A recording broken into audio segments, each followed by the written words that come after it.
আমার কিস্তির টাকা না দিয়ে কোথায় পালাচ্ছ? টাকা জোগাড় করতে পারি না আমি। এই তাপ নামা, কিস্তির টাকা দিতে পারবে না তো সময় তো মারাতে গেছো ওখানে।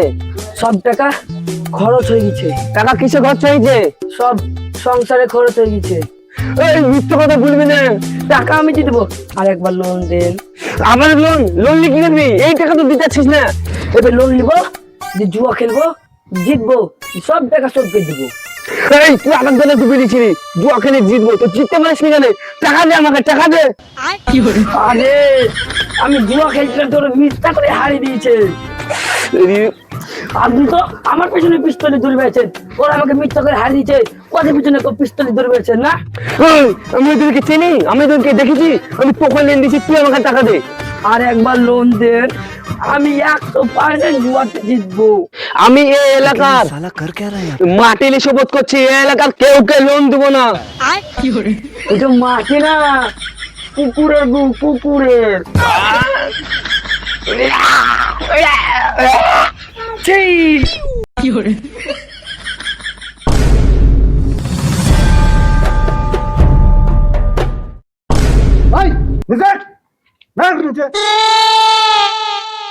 দিন দুপুরে অস্ত্র নিয়ে সন্ত্রাসী কাজ করা? স্যার আমি সন্ত্রাসী না, সন্ত্রাসী না। না তুমি সন্ত্রাসী না, দিন দুপুরে মেশিন হাতে করে তুমি ভয় দেখে বেড়াছো, তুমি সন্ত্রাসী না।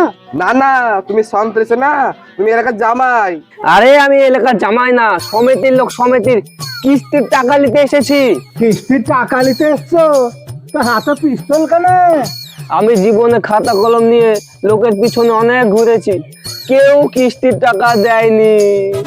কত সুন্দর করে ওদের কাছে টাকা চাইছি, দাদা গো, দাদি গো, ভাই গো, চাচা গো, চাচি গো, নানা, খালু, ভাই, কতজনের কাছে চেয়েছি, কেউ কিস্তির টাকা দেয়নি। তাই এই অস্ত্র হাতে তুলে নিয়েছি। তাই বলে তুমি অস্ত্র হাতে করে দিন দুপুরে ঘুরে বেড়াবা? ধরে না। হ্যাঁ, পারবে না, এ আমাকে ধরতে পারবে না। কেন পারবে না? কারণ ও আমার সমিতি থেকে লোন নিয়েছে। তুই ওর কাছ থেকে লোন নিয়েছে? কথা বলছিস না কেন? তুই লোন নিয়েছিস? আমি লোন নিয়েছি। কেন তোকে সরকার টাকা দেয় না? সরকার তো জানে না আমার বউ কি যন্ত্রণা, এই টাকায় আমার সংসার চলে না। ভালো করে কথা বলতে পারছিস না? আমার বাড়ির পাশে এক বেটা ওর বোন লেগে এনেছিল শাড়ি গহনা, ওর লেগে আমার বউ মেরেছে ঝাঁটা। আরে ভালো করে বল। কি আর বলবো, পাশে বাড়ির বেটার বউ লেগে চুরি শাড়ি গহনা লেনে, ওই দেখে আমার বউ জ্বলে, আর আমার বউ আমাকে খুঁচে খুঁচে মারে, আর খাট থেকে লাঠি মেরে ফেলে দেয়। এর জন্যই আমি লোন নিয়েছি, চাকরি থেকে রিটায়ার হওয়ার পর আমি 1 টাকা শোধ করে দেবো। স্যার স্যার শুনলেন, আমাকে মার্ডার করার হুমকি দিচ্ছে। তোকে মার্ডার করার হুমকি কখন দিল? কেন স্যার শুনলেন না? রিটায়ার করার পর আমাকে টাকা দিবে। হ্যাঁ শুনলাম তো, রিটায়ার করার পর টাকা দিবে। খুন করার হুমকি কখন দিল? ও তো 20 বছর পর রিটায়ার হবে। আমার স্যার যদি জানতে পারে তাহলে আমার চাকরি থাকবে? আমাকে তো খুন করে ফেলবে। তাহলে এটা মার্ডার হইলো না? তার মানে ও যখন 20 বছর পর রিটায়ার হবে তখন তো আমার স্যার জানবে। তা তো ঠিকই। তখন আমার চাকরি থাকবে? তাও তো ঠিক। তখন তো আমার চাকরি থাকবে না, না খাইতে পেয়ে মারা যাব। তখন আমার সংসারের দায়িত্ব কে নেবে? তাহলে স্যার এটা মার্ডার না তো কি বলুন? আরে তাই তো, এটা তো মার্ডারই বলে। মার্ডারের মামলা এর ওপরই পড়ে। স্যার আমার উপরে পড়বে কেন? কারণ কিস্তির টাকা নিয়ে তুমি কিস্তির টাকা ওকে যাওনি কেন? স্যার আপনি একটা ডায়েরি লিখুন, একে জেলে বলুন। সাধারণ একটা ডায়েরি করলাম, তুমি একে অ্যারেস্ট করো। আরে স্যার আমি কেন অ্যারেস্ট করবো, আপনি করেন। তাহলে তোমার এই দিদি তুমি থানায় দিয়ে করো, আমি তদন্ত আসবো।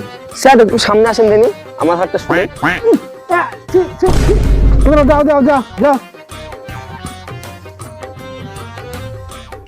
এই তোমরা শোনো, তোমাদেরকে যে কারণে ডেকেছি, তোমাদের জন্য সমিতির অফিসার অভিযোগ জানাইছে। তোমরা যে সমিতি করেছো, তো কিস্তি টাকা দাওনি কেন? স্যার টাকা কি করে দেবো? 2-3 মাস থেকে তো কোনো রোজগারই নাই, সবকিছু দামই তো বাড়তি, নিজের জীবনটাকে চালানো মুশকিল, কিস্তি কিভাবে দেবো? কিস্তি কেন নিয়েছিলা? তখন কিস্তি নেওয়ার সময় মনে ছিল না? ভাই তুমি বলো কিস্তি কেন নিয়েছিলাম? এই বলছো না কেন, বলো। বলো বলো। স্যার এখানে শুনেন, ওই দেখেন। ও ভাই, যাবা নাকি? যাবো। কোথায় যাবেন? এই সামনে মোড়ে যাবো, যাবেন? যাবো। 15 টাকা লাগবে কিন্তু। আরে ঠিক আছে, কোনো সমস্যা নাই। ঠিক আছে দাঁড়াও। ভাই ভাই, আমার একটা সমস্যা হয়ে গেছে। কি সমস্যা? ভাই আমার কাছে খুচরো পয়সা নেই, 500 টাকার নোট আছে, আপনার কাছে ভাঙনি হবে? আরে ভাই, এখন পর্যন্ত বউনি তো করতে পারিনি, 500 টাকা নোট করতে কি ভাঙাবো? আমার সাথে আর কি করছেন? আমি গোটা দিন তো ভ্যান চালিয়ে 500 টাকা ইনকাম করতে পারি না। তাতে কোনো সমস্যা নাই, আপনি এই 500 টাকা এলেন। 500 টাকা? আপনি আমাকে 500 টাকা দিলেন? দিনে কত টাকা ইনকাম করেন আপনি? আরে ভাই, আমার দিনে 2-3 হাজার টাকা ইনকাম। আরে বাপ, 3,000 টাকা ইনকাম? 3,000 টাকা ইনকাম করা তো আমার কোনো ব্যাপারই না। ভাই তাহলে আপনি কিসের চাকরি করেন? আপনি কোনোদিন লাভ সমিতির নাম শুনেছেন? তা তো ভাই কোনোদিন শুনিনি। যারা লাভ সমিতিতে চাকরি করে তারা এত বড় লোক হয়? আমাদের সমিতিতে যারা চাকরি করে তারাও বড় লোক, যারা সমিতিতে বই করে তারাও বড় লোক হয়ে যায়। তা কিভাবে? তাদেরকে আমরা 2-1 হাতের মধ্যে লোন দিই, আর আমরা ছোটখাটো লোন দিই না, বড়ই লোন দিই। আমাদের কাছে যারাই লোন নিয়েছে 100%-এর মধ্যে 999% লোকই বড় লোক হয়ে গেছে। আরে কি? হ্যাঁ। আরে স্যার আপনি এখানে? স্যার ভালো আছেন? হ্যাঁ ভালো আছি। আর তুমি এখানে? আরে তুমি এত সুন্দর বাইক কোথায় পেলে? স্যার স্যার আপনাদের কাছে লোন নিয়েছিলাম না, ওই টাকা খাটিয়ে ব্যবসাতে অনেক বড় লোক হয়েছি। আরে কি বলছে রে, লোন নিয়ে এত বড় লোক হয়ে গেছে, আমাকেও তো নিতে হবে। ও ভাই, তুমি শুনছো আমাদের লাভ সমিতি থেকে টাকা নিয়ে কত বড় লোক হয়ে গিয়েছে? স্যার তাহলে আপনার স্যারকে বলে আমার লোনটার ব্যবস্থা করে দিন। আরে কি বলছো? আমি তো শেয়ার, আমি তো মেন শেয়ার, আমি লোন করে দেবো, তুমি যাও এখন। কতজনকে লোন করে দিলাম। তাহলে তো এই সুযোগ, আমাকেও তো একটা শেয়ারের কাছে লোন তুলে নিতে হবে। স্যার তাহলে আমি আসছি। আচ্ছা ঠিক আছে, তাহলে তুমি যাও।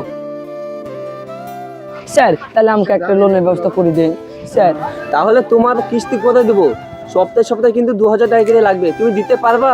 তারপর আমরা ভেবে দেখবো, তোমাকে পার্সোনাল লোন দেওয়ার চেষ্টা করব। না স্যার, আমাকে দিতে হবে, আমাকে বই করে দিবেন, আমাদের গ্রামে সবাই করবে। স্যার আমি ভ্যান বেচে হলেও কিস্তি দিব স্যার, কিন্তু কিস্তি বইটা করে দেন। আরে ঠিক আছে ঠিক আছে, তুমি যাও, আমি করে দেবো তোমার। ঠিক আছে। ও স্যার, স্যার ও স্যার, আমি তো 2 মাস থেকে কিস্তি চাচ্ছি, লোন তুমি দেন এখন। তো তোমার ভ্যান কই? ভ্যান তো স্যার কিস্তি দেওয়ার জন্য বেচে দিয়েছি। আরে ভাই তুমি আর কিছুদিন কিস্তি চালাও, তারপরে আমি লোন দিব। স্যার আমাকে লোনটা দেন, আমাদের বাড়ির আশেপাশে অনেকজন বলছিল কিস্তি বলবো, আমাকে লোনটা না দিলে ওরা ভরসা পাচ্ছে না, দয়া করে স্যার আমাকে লোনটা দেন। হ্যাঁ সবাই লোন নেবে? সবাই কিস্তি চালাতে পারবে তো?